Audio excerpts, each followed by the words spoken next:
Did another DJs BrewTube beer review. Well, guys, you know what? Daddy wants some chocolate tonight. I've been into chocolate a bunch of nights here. I've been down with the chocolate beers. So, where am I going to go to get my chocolate fix today? My liquid chocolate, that is, because you know I ain't down with no candy. I'm going to Spoetzl Brewery out of Shiner, Texas, US of A. Yay, yay! And I'm going to have their Shiner 106 Birthday Chocolate Stout. That's right. So, as you know, you can tell if you do the math, 106 years. Shiner's been around since 1909. That's pretty damn good. So, this is a spring serving. It's a brewed once beer. It's an American Stout with chocolate adjunct in it. Clocks in at 5% ABV and 20 IBUs. Now, they're saying on the website or somewhere that I read it, maybe the bottle here, I can't remember, they brewed this with specifically selected chocolate malts, excuse me, and real cocoa powder. So, I don't know if they brewed a chocolate stout like this before, but it's a one-time only serving. On the top of the cap here, it says, or on the neck, it says, pass the chocolate. On the top, it says, twist and make a wish.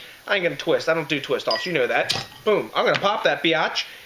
Save my, oh, nice, very chocolatey, my obsessively collectible crown. Get in the glass and tell you what's up with the 106 Birthday Chocolate Stout. Yum. Wow. So, we know Shiner is a craft beer brewery known for basically like session beers, German-style beers. Wow, big chocolate waltzing onto this damn while I'm talking. But not always the best beers that we've had. They make a craft sort of beer, but it's not like the bigger recipes with bigger flavor. I do like Shiner beer. It's not bad. I like their Bach. It's not too bad. Their Oktoberfest is kind of meh. But overall, they make good beers that maybe aren't stuff you kind of write home to mama about, but they're quite tasty. Kind of like Sam Adams, I think, in a lot of ways. Or anyway, at least Sam Adams, like sort of everyday line of ocean of beers they produce. So, let's take a look and see what's up in the color department here. Well, it's a really super dark brown color with some ruby hints coming through the body. On camera, it probably looks totally black to you. It's got a really tight khaki bubbled head when I swirl it. And we're going to get some nice glass lacing on this. No alcohol legs, probably down to about a half finger. Decent looking beer in the glass. Looks like a classic American Stout example. Not a huge head or anything like that, but it looks nice. Nice and creamy. Let's dive into the aroma and see what's up in the smelly smell department. Wow. Big chocolate, like milk chocolatey chocolate. Front to back chocolate, wow, dominated by chocolate, maybe a bit of like caramel and some roasted notes in there, like roasted grain notes and mild coffee. But big, big milk chocolate up in your grill. They're saying it's a chocolate stout. They aren't bullshitting.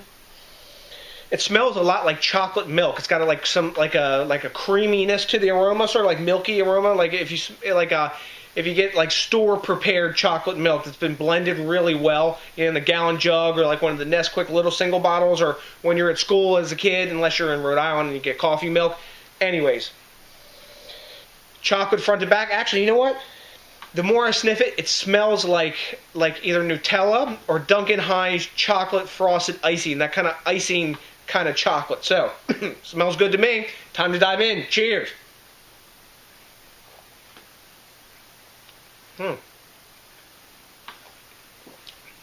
It's a light-bodied beer. Zippy carbonation more than it would seem on the body. Gorgeous glass lacing, just as I suspected. And the flavors as advertised.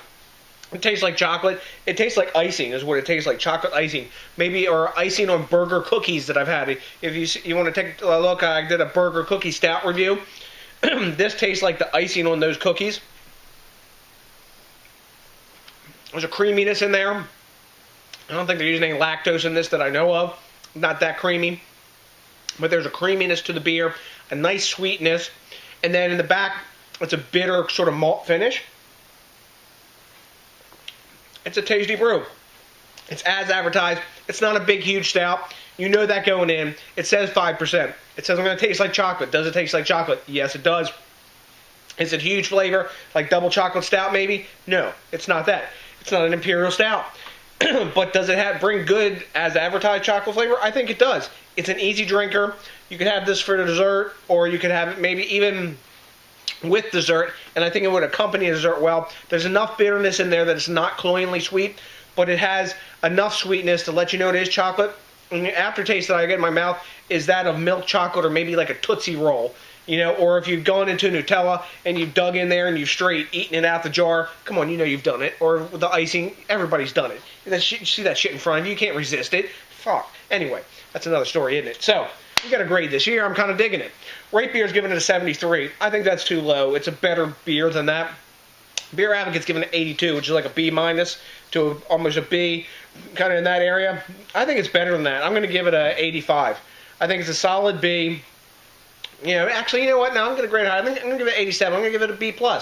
It's as advertised. The alcohol is totally hidden. It's got a decent medium thin mouthfeel to drink it more. It's got a good aftertaste. It's a solid beer. I don't know if I'd like seek it out, but I can see a lot of people really digging this beer. The only thing I don't dig about this beer is the twist-offs, but Shiner's always done twist-offs as far as I know, so I guess that's just how it is. So, have you had this beer? Maybe you have. They're sending it out into the world, and Shiner has pretty decent distribution footprint. Let me know. I like the quid pro quo. I like the back and forth, and I don't know everything. So, I also really like it when you think globally, drink locally, and support the craft beer movement. So more as advertised beers come out, because I'm telling you, the aftertaste on this beer is really freaking nice, and you can't always say that about chocolate-flavored beer. Sometimes it's just a bitter bomb or a sweetness bomb. Excuse me. Anyway, I also really appreciate when you rate, comment, subscribe, and hit that like button, because that, along with copious amounts of beer, put a happy face on me. And we like DJ Happy, don't we? Because the beer reviews are much more fun. Ha ha ha! Not like I'm ever not happy to drink beer. Anyways, so, to the next DJs BrewTube, I got nothing but a bunch of birthday beer drinking love for you. And you know what's coming? That's right, a big pizza!